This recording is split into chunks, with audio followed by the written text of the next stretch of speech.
안녕하세요. 며칠 전 정말 믿을 수 없는 일이 저에게 생겨서 이렇게 사연을 보내게 되었습니다. 온 주변이 발칵 뒤집어진 제 이야기 꼭 끝까지 들어주세요. 사실 저는 나이 36살이라는 늦은 나이에 변호사가 되었어요. 가난한 집안에서 자라서 20살이 되자마자 돈을 벌어 아버지의 빚을 갚았고 뒤돌아볼 틈도 없이 그렇게 일만 하며 살았죠. 하지만 가진 것 없고 하루 먹고 하루 사는 저희 가족에게는 빼도 힘도 없었습니다.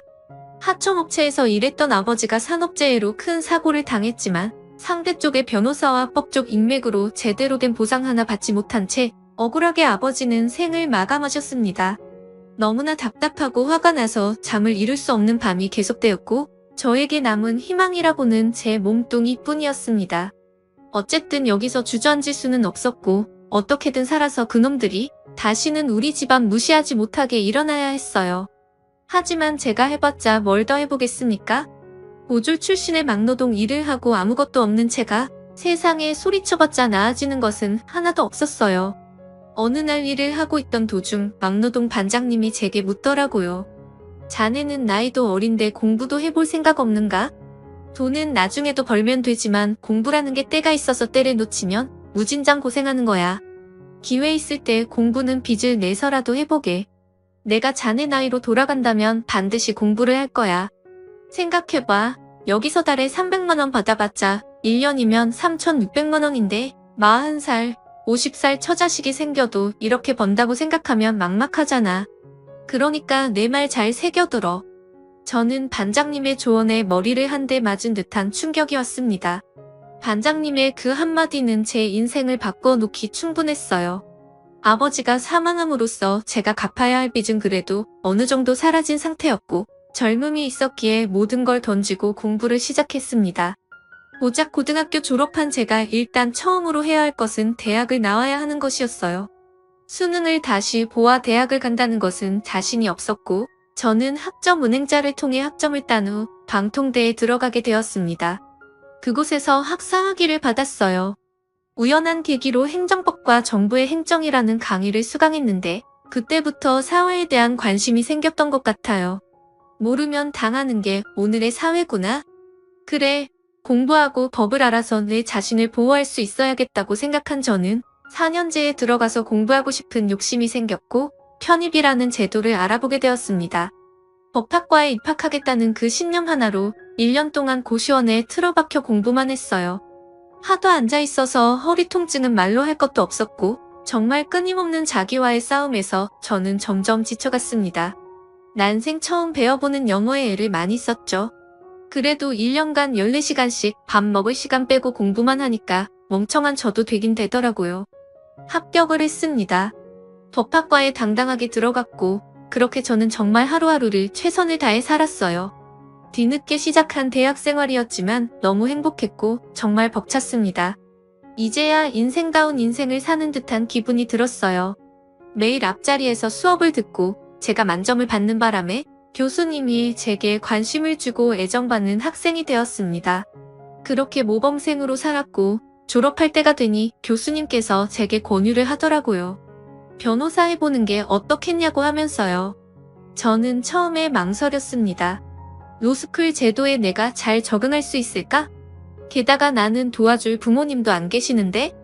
하면서 우물쭈물하니까 교수님이 말씀하시는 겁니다. 로스쿨에 입학하면 소득에 따라서 지원받을 수 있는 것도 많으니까 자네가 로스쿨을 준비하면 내가 두 팔 걷어 학비 지원받을 수 있게 도와준다고요. 저는 그렇게 고민 끝에 교수님의 지지로 로스쿨에 입학했고 정말 피똥 싸면서 또다시 엄청난 그 공부의 소용돌이에 들어갔습니다. 편입 공부할 때와는 비교도 안 될 정도로 극강의 난이도였고 치열한 경쟁 속에서 저는 정말 점점 시들어졌습니다. 그래도 사회생활도 하고 막노동을 한 경험 때문인지 그나마 공부가 편하다는 생각이 들더라고요. 이 악물고 공부하니까 멍청한 저도 그곳에서 1등을 한 겁니다. 1등을 하니까 욕심이 생기더라고요. 법무팀에 변호사로 들어가 돈과 경험을 쌓고 판사 임용 도전을 해봐야겠다 하고요. 그렇게 로스쿨 졸업을 우수한 성적으로 한 저는 4대 로펌 중 한 곳을 입사했습니다. 10여 년간 공부하느라 제대로 된 연애도 한번 못 해보고 그렇게 시간이 지났죠. 회사에 들어가 보니까 다들 바쁜 와중에 놀 거 다 놀고 연애도 하더라고요. 젊음은 서글펐습니다. 내 젊음은 어디로 간 걸까? 나도 연애가 하고 싶다. 외롭고 고독한 감정이 올라왔어요. 그렇게 우울해할 무렵 로펌에 근무하던 여비서가 제게 말을 거는 겁니다. 변호사님, 제 친구의 친구랑 소개팅 해보실래요? 이쁘고 엄청 착해요. 애가 마음씨도 참 곱고 한번 받아보세요. 변호사님도 연애하셔야죠. 라고 하면서 제게 권유를 하는 겁니다. 솔직히 외로웠었기에 마다할 이유가 없었어요. 그렇게 저는 미끼를 덥석 물었고 비서를 통해 한 여자와 소개팅을 했어요.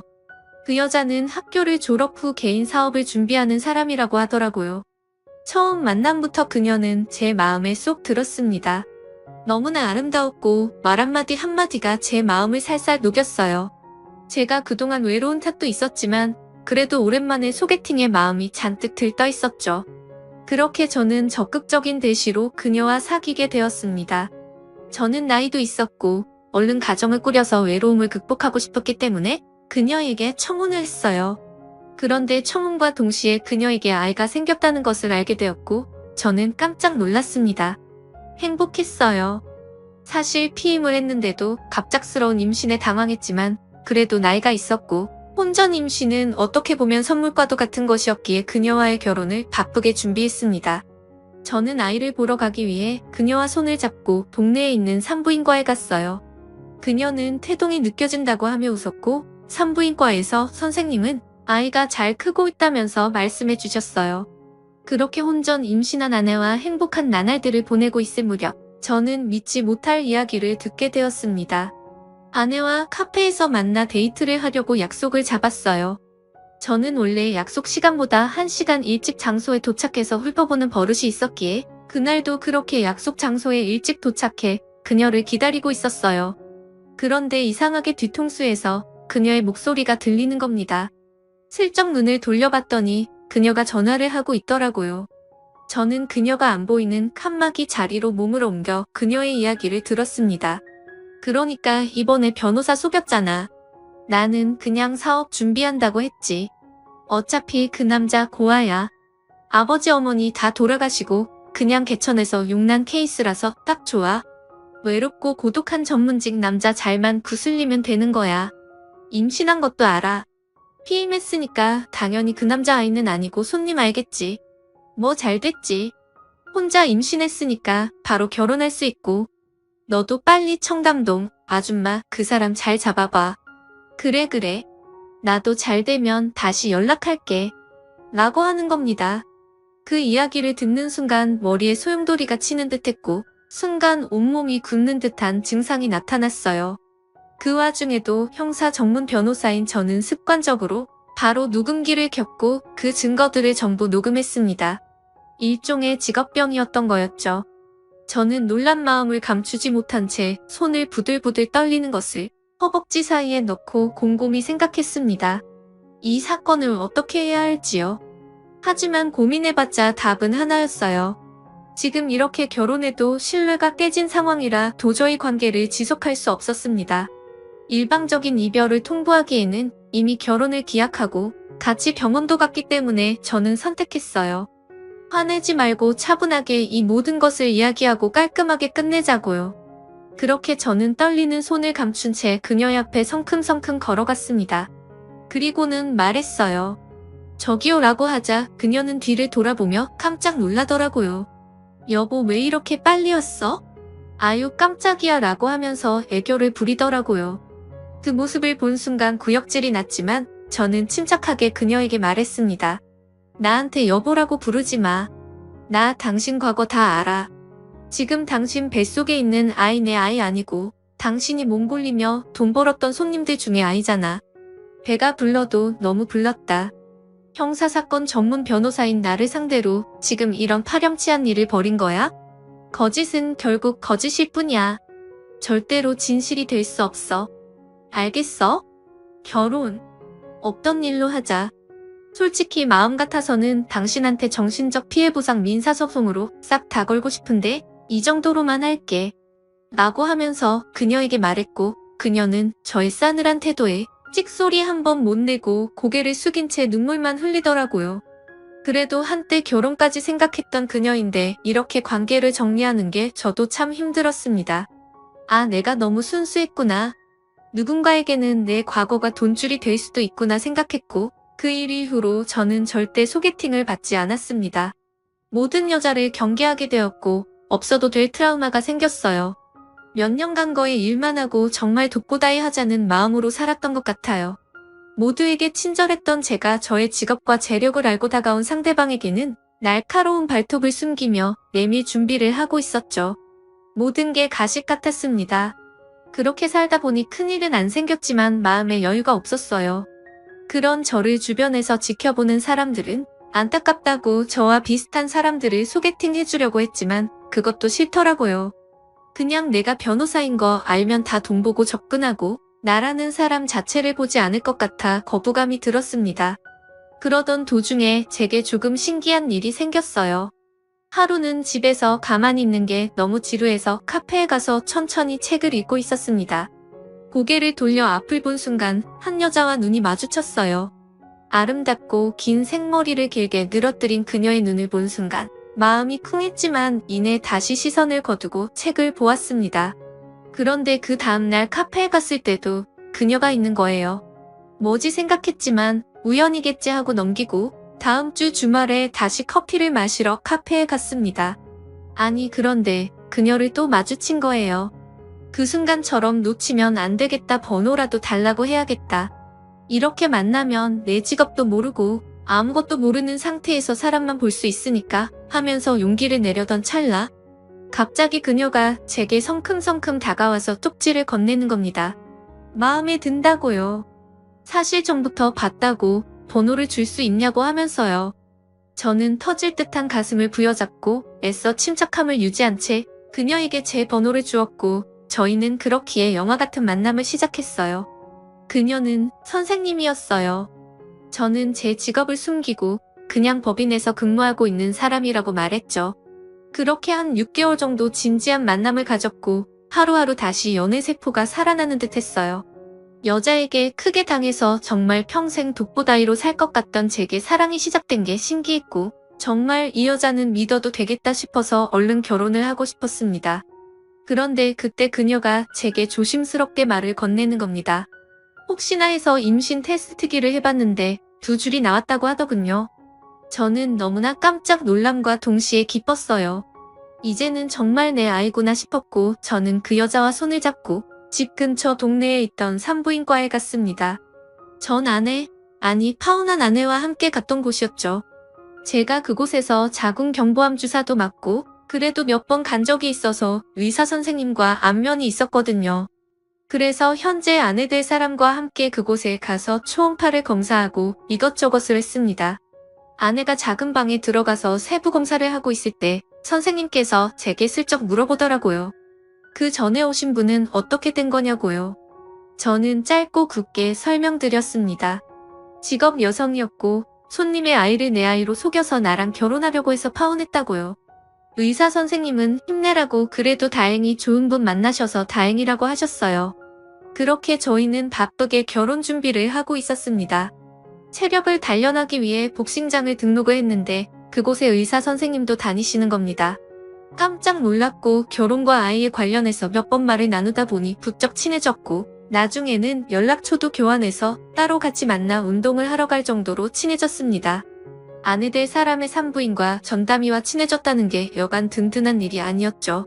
그렇게 저는 멋진 아이 아빠가 되기 위해 체력 단련도 하고 일도 열심히 하면서 바쁜 하루를 보내고 있었습니다. 결혼 석 달 전 저희 집에 예비 아내, 그냥 아내라고 부를게요. 아내가 집에 들어와 같이 살기 시작했어요. 다니는 산부인과가 저희 동네에 있으니까 왔다 갔다 하기 쉽게 아예 저희 집으로 들어온 거죠. 그리고 신혼집도 제가 살고 있는 아파트에서 리모델링을 하고 살기로 했습니다. 그렇게 하루하루를 보내고 있던 중 제가 서류를 작성하다가 헷갈리는 맞춤법이 있었어요. 국어 교사를 하고 있는 아내에게 물어보았죠. 자기야, 여기서 띄어쓰는 게 맞지? 검색해봐. 나도 갑자기 물어보니까 기억이 안 나네. 아마 붙여 쓰는 걸 거야. 라고 하면서 당황하고 잘 모른다고 하더라고요. 아내가 붙여 쓰는 게 맞다고 하니까 저는 붙여서 썼고요. 그런데 마지막에 맞춤법 검사기를 돌려서 확인해보니까 띄어쓰는 게 맞더라고요. 뭐야, 교사가 이런 것도 몰라? 생각하면서 조금 의아해했어요. 하지만 헷갈릴 수도 있는 거니까 대수롭지 않게 욕인 뒤 그렇게 결혼을 차차 준비해갔어요. 아내의 배도 점점 불러왔고요.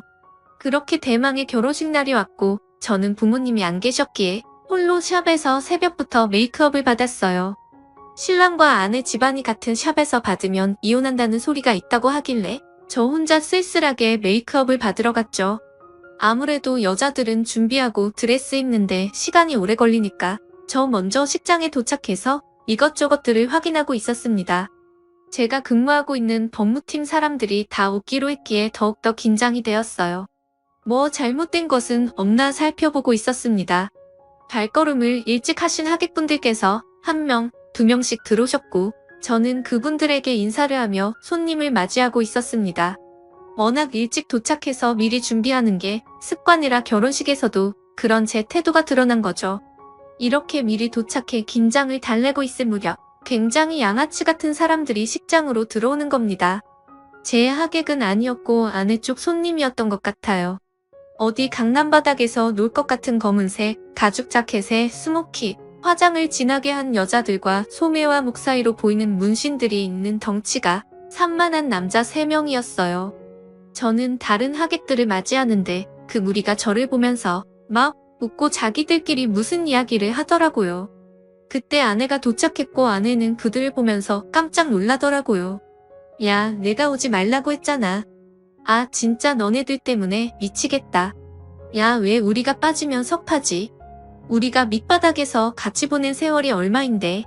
우리 둘 중에 지금 제1공사 잘 쳐서 시집 가는데 그 모습 생생하게 두 눈으로 기억해야 우리가 자격받아서 너처럼 되지 않겠어? 우리 네 신랑한테 말도 안 할 거니까 긴장 풀어라. 우리 그렇게 못된 사람 아니에요? 라고 말하더라고요. 얼굴 표정이 잔뜩 굳어진 와이프는 다시 이내 표정을 고쳐잡았습니다. 뭔가 상황이 이상했지만 그래도 지금 뭐 어떻게 할 수가 없었기에 찝찝한 마음을 감추고 다시 몰려오는 하객분들을 맞이했어요. 회사 사람들도 전부 왔고 다들 독고다이 한다고 그렇게 노래를 부르더니 아니었다고 하면서 제 어깨를 두들기며 놀리셨고 저는 그 덕분에 긴장이 풀렸죠. 시계 진행이 코앞으로 다가왔을 무렵 저기 멀리서 산부인과 의사 선생님이 들어오시는 겁니다. 같은 복싱을 다니면서 부쩍 친해졌고 그래서 제가 청첩장을 드렸거든요. 그런데 그 의사분의 얼굴 안색이 너무나 안 좋으셨어요. 그분께 다가가니 그분이 갑자기 제 팔목을 잡으며 말하시는 겁니다. 변호사님 지금 바쁘시죠? 다름이 아니라 꼭 전해드릴 말이 있는데 잠시만 시간을 좀 주실 수 있으세요? 라고 하면서 저를 비상계단 쪽으로 데려가는 겁니다. 저는 회사 동생에게 자리를 맡기고 이야기를 하러 갔죠. 선생님 왜 그러세요? 숨 좀 고르고 말해보세요.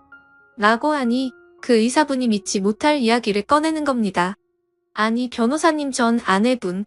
그러니까 그 직업 여성인데 직업을 속이고 변호사님께 접근한 그 여자랑 지금 아내 되실 분이랑 아는 사이예요. 놀라지 말고 들으세요. 변호사님, 그 여자 카페에서 만난 거죠? 그것도 전부 계획된 만남이었어요. 변호사님과 파혼한 그 여자가 자기 술집 동생을 시켜서 변호사님이 자주 가는 카페에 출몰하게 했고 변호사님의 번호를 딴 거예요. 제가 그걸 어떻게 알았냐면 여기 핸드폰 좀 보세요. 라고 하면서 제 아내의 핸드폰을 건네더라고요. 얼마 전에 핸드폰 잃어버렸다고 아내가 새로 핸드폰을 샀거든요. 아내의 핸드폰이 산부인과 소파 사이에 껴있었던 겁니다. 아내가 검진을 받으러 병원에 갔을 때 주머니에서 핸드폰이 빠져 소파에 낀 것 같고 주말에 병원 대청소를 할 때 의사 선생님이 그 핸드폰을 발견한 거였어요. 핸드폰 주인을 찾아주려고 했는데 일주일이라는 시간이 지나서 그런지 연락이 안 와서 그 핸드폰 잠금을 풀어서 어디에 팔려고 했대요. 공장 초기화를 해서요. 그러다가 컴퓨터를 잘 다루시는 원장님께서 아내의 핸드폰을 컴퓨터에 연결해서 잠금을 풀었는데 그게 판도라의 상자였죠. 그 안에는 내 아내와 전에 파혼한 아내가 함께 저를 다시 꼬셔서 제 돈을 탐내고 인생을 역전하려고 하는 계획이 몽땅 들어있었습니다. 충격적인 것은 전 아내가 했던 수법과 마찬가지로 현재 아내가 임신한 아이도 제 아이가 아니었어요. 피임을 철저하게 해서 관계를 맺는 제 아이를 가지지 못할 것 같으니 손님의 아이를 임신한 뒤 혼자 임신했다고 결혼하자고 한 것이었어요. 그러니까 학교에서 국어교사를 한다는 것도 거짓말이었습니다. 사소한 맞춤법조차 고민하고 대답하고 또 그 대답이 틀렸던 이유가 그제서야 밝혀진 거였어요. 저는 온몸이 덜덜 떨리고 어떻게 해야 할지를 몰랐어요. 저는 의사 선생님께 부탁했습니다. 그 핸드폰을 좀 받을 수 있냐고 하면서요. 의사 선생님은 당연하다고 어떻게 하면 좋냐고 하며 저를 걱정했고 저는 순간 패닉이 되었습니다. 다리가 후들거려서 아무것도 할 수 없었어요. 결혼식장에서 뛰쳐나가야 하나 그러면 내 회사 동료들은 어떻게 하고 아내한테 지금 전부 말하고 화를 내야 하나 그럼 결혼식 진행은 어쩌지 오만 가지 생각이 들었습니다. 비상 계단을 나와서 정말 죽은 사람처럼 얼굴이 새파랗게 서 있으니 제가 다니는 로펌 대표분께서 제게 다가와 말하더라고요. 무슨 일이야 결혼식 전에 이렇게 긴장해서 어쩌려고 많이 떨리지 하고 나면 아쉬운 것밖에 생각 안 나니까 최대한 즐겨라고 하더라고요. 저는 조심스럽게 말했죠. 대표님 이것 좀 보세요라고 하면서 아내의 핸드폰을 건넸고 그 안에 있던 정말 충격적인 모든 기획과 내용들을 보여줬어요. 대표님, 저 지금 결혼식장 뛰쳐나가는 게 맞습니까? 아니면 끝까지 진행하고 고소하는 게 맞습니까? 저쪽에 저 가죽 입은 무리들 보이시죠? 저 사람들이 아내랑 같이 가게에서 일했던 직업 여성 남성들이랍니다. 소름이 끼쳐서 지금 뒤통수가 얼얼해서 무엇을 할 수도 없을 것 같아요 라고 하자 대표님은 최 변호사 어쩌나. 걱정하지 말게나 일단 식은 진행시켜 그리고 뒤에 싹 다 폭로하고 고소 진행하자. 내가 로펌 사람들한테는 말할 테니까 자네는 걱정 말고 일단은 자네 친집 쪽도 왔으니 진행시킨 뒤에 해보자고. 저는 그렇게 굳은 표정으로 식을 진행시켰습니다. 그리고 사람들 식사까지 끝난 뒤 저희 로펌 사람들과 함께 아내에게 찾아가 말했습니다. 당신 김현지랑 아는 사람이지? 나랑 예전에 결혼하려고 했던 여자 내가 모를 것 같아? 당신 딱 걸렸어. 그쪽 업계는 형사 전문 변호사가 무섭지도 않나 봐. 이게 얼마나 큰 범죄인지 모르지? 라고 하자 그녀는 닭똥 같은 눈물을 흘리며 말하더라고요. 무슨 소리야 자기야 나 선생님인데 도대체 무슨 말을 듣고 나한테 이래? 라고 하는 순간 갑자기 아내의 업소 동료들 가죽 잠바 무리들이 달려와 말하더라고요. 저희 같은 학교에서 근무하는 사람들이에요. 업소 사람이라뇨? 무슨 소리를 하는 거예요? 라고 하자마자 저희 로펌 대표님이 아내의 핸드폰을 들이밀며 말했습니다. 너네 강남에서 근무하는 업소 사람들이잖아. 우리 그쪽 경찰 형사들 잘 아는데 단속 한번 돌려서 너네 인생 망하게 해줄까? 여기 핸드폰에 너희들이 몸 굴려서 돈 번 거 다 나오는데 이거 형사 쪽으로 넘어가면 어떻게 되는지 알지? 최 변호사를 상대로 작업을 해? 딱 기다려. 우리가 아주 법의 따끔한 맛을 보여줄 테니까. 라고 말을 했고 그 사람들은 얼굴이 굳어서 아무 말도 하지 못했어요.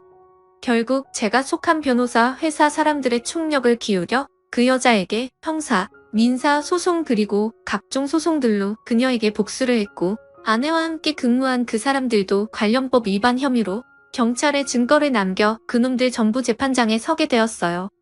하운한 전 아내 그리고 아내가 될 뻔한 현 아내 모두 결국 제 앞에서 용서해달라고 두 손을 싹싹 빌며 용서를 빌었지만 저는 가차없이 거절했습니다. 결국 그 사람들 모두 벌금형의 위자료로 돈을 물어주게 되었고 집행유예 경력이 있었던 전 아내는 결국 동일 범죄로 인해 감옥에 들어가게 되었습니다. 위자료의 민사 소송 패소로 인한 엄청난 금액을 제게 주게 생긴 그녀는 빚까지 냈고 결국은 인생이 완전히 나락으로 떨어졌고 지금 알코올 중독에 걸려 몸과 얼굴이 망가져 시골 다방에 내려가 일을 하고 있다고 하더라고요. 정말 너무나 시원했지만 어찌됐건 이런 일이 저에게 생겨 너무나 마음이 아팠습니다. 회사 사람들 모두 저를 안타깝게 봤고 도움 준다고 좋은 사람들 고르고 골라 저에게 소개시켜줬어요. 그 사건으로 3년이 흘렀을 때 저는 회사 사람들이 소개시켜준 같은 변호사분을 만나 지금은 결혼을 했습니다. 지금 생각해도 아찔하고 끔찍한 제 경험이었네요. 정말 변호사한테도 이렇게 작업을 치는데 법을 잘 모르는 분들에게는 그런 업소 사람들이 얼마나 사기를 치고 자신의 신분을 위조할지 상상이 안 가네요. 씁쓸하지만 이렇게 험악해진 게 요즘의 현실인 것 같습니다. 제 사연을 읽어주셔서 진심으로 감사드립니다.